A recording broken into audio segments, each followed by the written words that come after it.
Hello বন্ধুরা, আজকে আমি আলুর পরোটা তৈরি করব। তো আমি আলুর পরোটা পুর ভরাই করি প্রত্যেকবার। এবার পুর ছাড়াই আমি আলুর পরোটা তৈরি করব।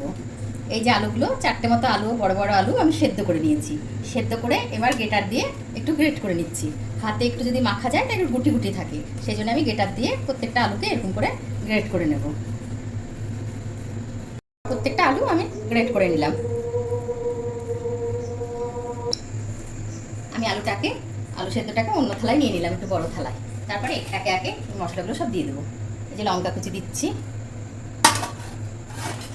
একটু ধনে গুঁড়ো 1 চামচ মতো, চারটে আলুতে 1 চামচ মতো ধনে একটু আমি ভেজে নিয়েছি, ধনেটা দিয়ে গুঁড়ো করে নিয়েছি। জিরেটাও তাও একটু ভেজে নিয়ে গুঁড়ো করে নিয়েছি। আর একটু আমচুর পাউডার, 1/2 চামচ মতো আমচুর পাউডার।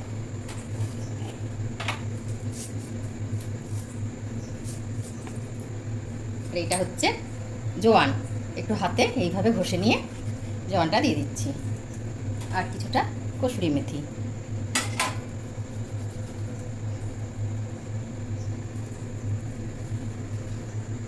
আর একটু লঙ্কা গুঁড়ো দিচ্ছি, কাঁচা লঙ্কা দিয়েছি, আবার একটু আমি লঙ্কা গুঁড়ো দিচ্ছি। একটু ঝাল ঝাল না হলে এটার সঙ্গে ময়দা যাবে তো, না হলে ভালো লাগবে না খেতে।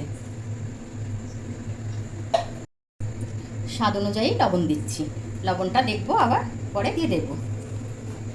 এবার আমি সব উপকরণগুলো মেখে নিচ্ছি। এই পরোটাটা খেতে খুব সুন্দর লাগে, খুব টেস্ট হয়। পুর ভরাটাও যেমন ভালো লাগে, এটাও ভালো লাগে। এটা একদম সহজ পদ্ধতি, মানে পুরটা বেরিয়ে যাওয়ার কোনো ভয় থাকে না এটা করলে।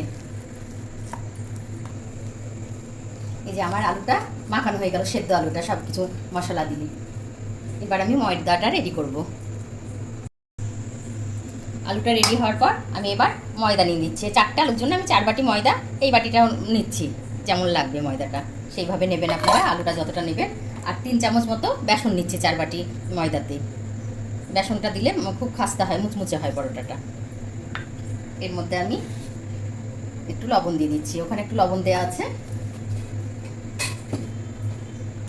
আর একটু রিফাইন অয়েল দিয়ে দিচ্ছি 2 চামচ মতো।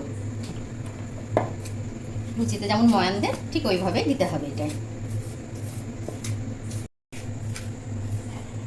ময়দাটা আমার ময়ান দেওয়া হয়ে গেল, ঠিক এইরকম হবে। এবার আমি এই ময়দাটা আলুর সাথে মেখে নেব। জল না দিয়েই মাখবো, আগে দেখে নেব যে জল লাগছে কিনা। এই যে ময়দার সঙ্গে এইভাবে আলুর এই পুরটা ভালো করে মেখে নিতে হবে।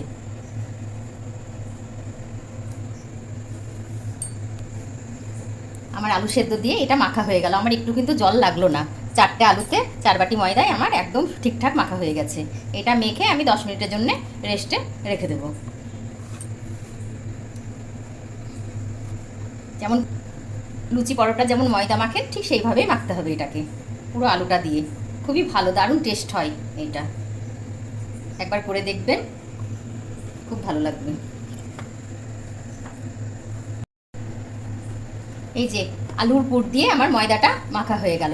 এবার আমি একটু ওপরে তেল দিয়ে 10 মিনিটের জন্য রেখে দেব, একটু ঢাকা দিয়ে।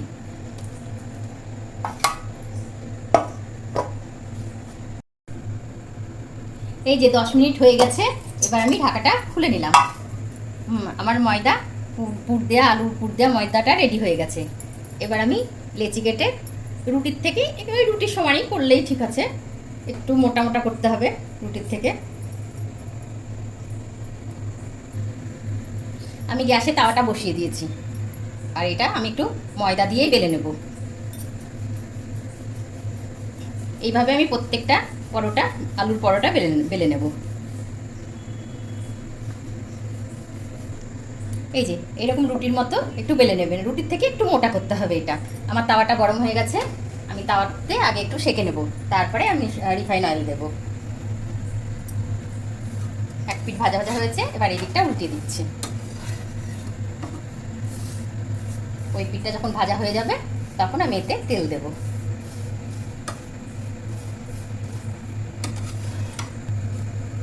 আমার পরোটাটা ভালো করে শাঁকা হয়ে গেছে, এবার আমি এরপরে তেল দিয়ে দিচ্ছি। তেল দিয়ে 2 পিঠ আরেকবার সেঁকে নেব। এই পরোটাটা খেতে খুবই সুস্বাদু হয়, খুবই ভালো লাগে, কোনো ঝামেলা থাকে না পুর বেরিয়ে যাওয়ার। এভাবে আমি প্রত্যেকটা পরোটা ভেজে নেব। এই যে পরোটা আমার ভাজা হয়ে গেল, আলু পরোটা। এইভাবে আমি প্রত্যেকটা পরোটা ভেজে নেব। কি দারুণ হয়েছে, নরম একদম, খুব সুন্দর হয়েছে পরোটাগুলো। খাস্তাও হবে আবার নরমও থাকবে।